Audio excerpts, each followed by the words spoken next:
Book Dragons. It is April 1st, so I'm here to wrap up the rest of the books that I read in March. I really hope I don't have duplicates.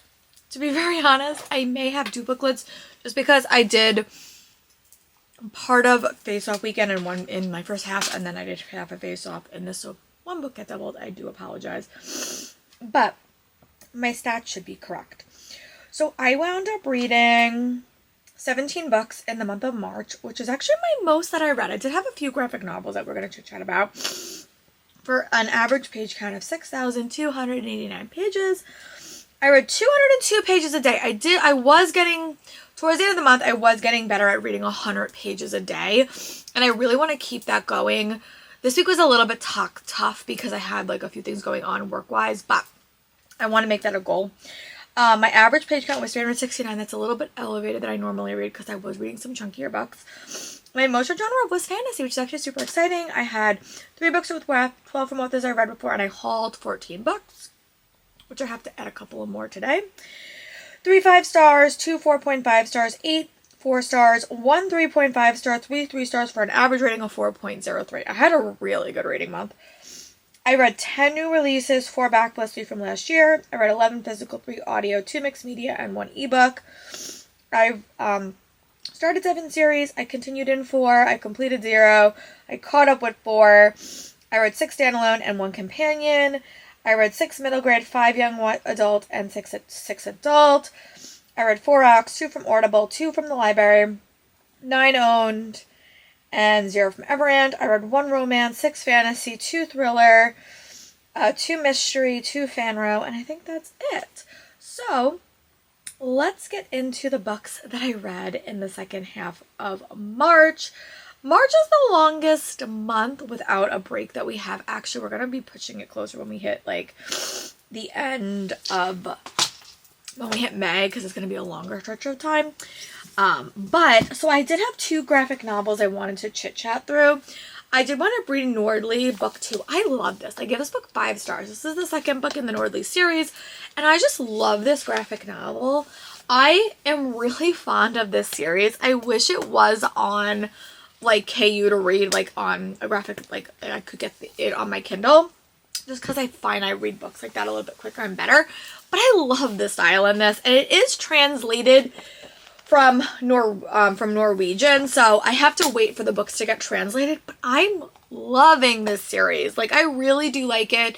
It's very like TV show based. I think that this could be easily turned into a TV show, but if you're looking for kind of a new middle grade, upper middle grade, early young adult book, I would pick this book up because the graphics are stunning, and I really like this, and I gave this book 5 stars. And the next book I read was Part of Your World, a Twisted Tale graphic novel.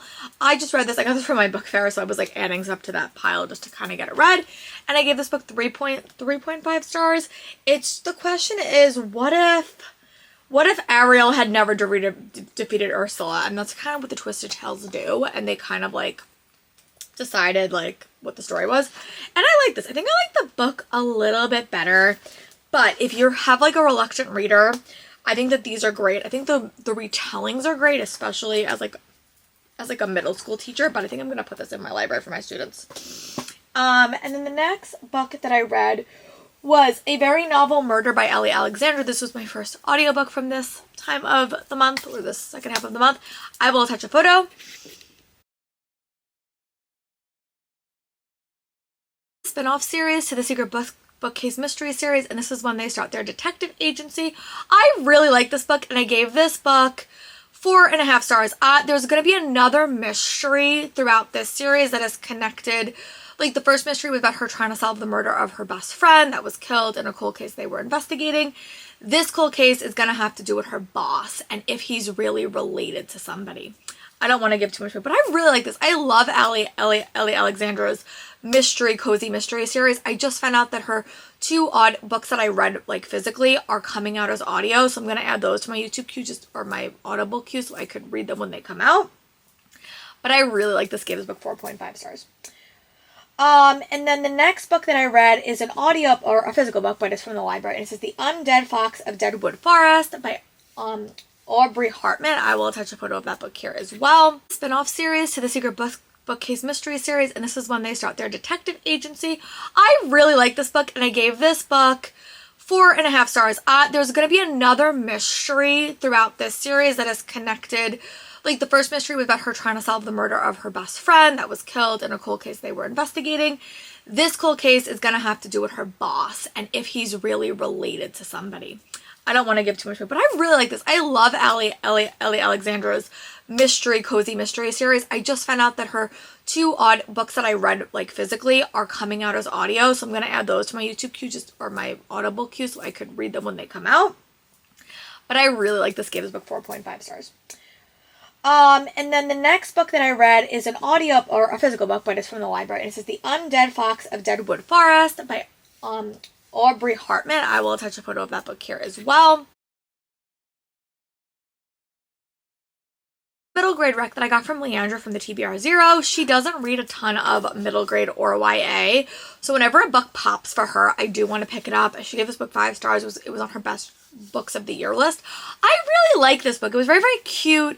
You have a main character who's kind of a farrier of souls, and the job of this fox is to kind of figure out where the souls belong, which realm they belong into. And things go wrong one day, and the fox has to kind of go on a quest to figure out what is happening.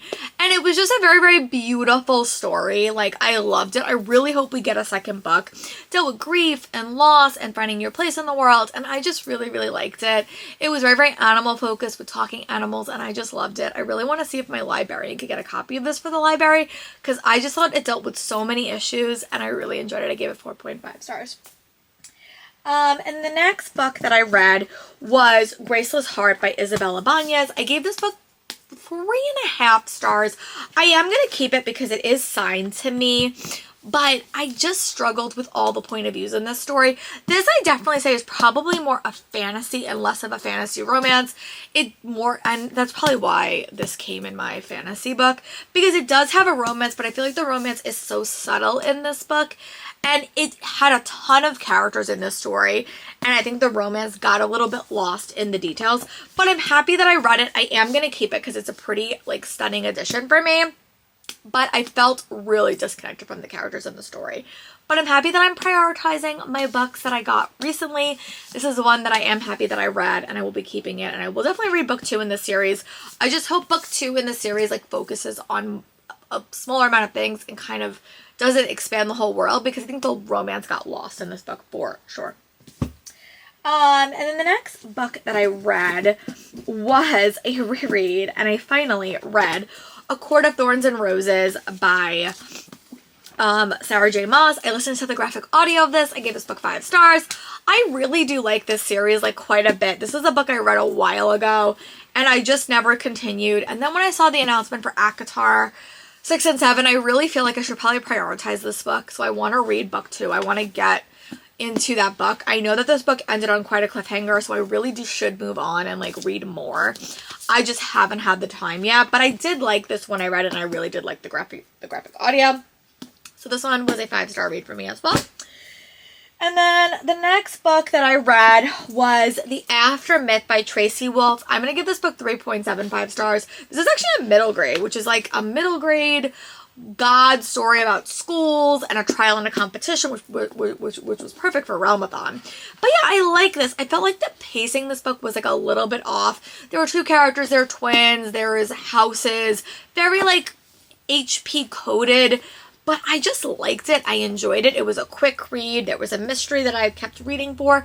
And I would definitely read more in this story. If you're a Percy Jackson fan and want something like a little bit more contemporary being written, I would pick this book up. And I really enjoyed it. And I gave it 3.75 stars.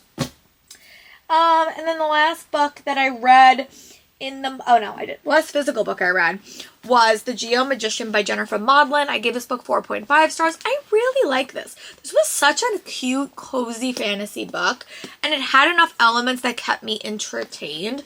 So you basically have a Victorian pathologist who makes a discovery about a baby pterodactyl, and she winds up having to care for it, and there are reasons why this very baby like dinosaur kind of is still alive, and they kind of go through that. There's a second chance romance. There's a little bit of war in this story as well, which I did like, and I had a fun time. I gave it 4.5 stars, and I really hope we get more books in this series. This was a very like slice of life book, but there are other characters that I'm really interested in, so I gave this book 4.5 stars. And then the last physical book that I finished reading in the month of March was Beth is Dead by Kate Burnett, and this is a mystery thriller that I read. Also another arc I got. I didn't like this book as much. It is a Little Women retelling, and basically Beth March is found dead, and all the characters are kind of trying to uncover what happened. I felt really disconnected from the characters because as I was reading the story, all the characters felt like the exact same to me, which is not what you want in a story. But I liked the adaptation. I thought it was interesting, and I just felt a little bit disconnected from the characters. It was fun. I gave it 3 stars, just wasn't that memorable.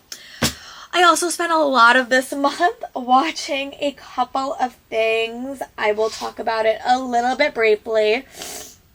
I watched Bridgerton season 4. That was the end of that I watched. I also watched Night Agency season 1 and 2, and I needed like a bit of a brain break. So I started watching Secret Lives of Mormon Wives, and I'm on season 4. So I'm going to kind of finish that first today and tomorrow, and then I'm going to move on to another TV show, probably Daredevil. But yeah, let me know in the comments what you read in March. I would love to know, and I will talk to you guys soon for another video. Bye, book friends.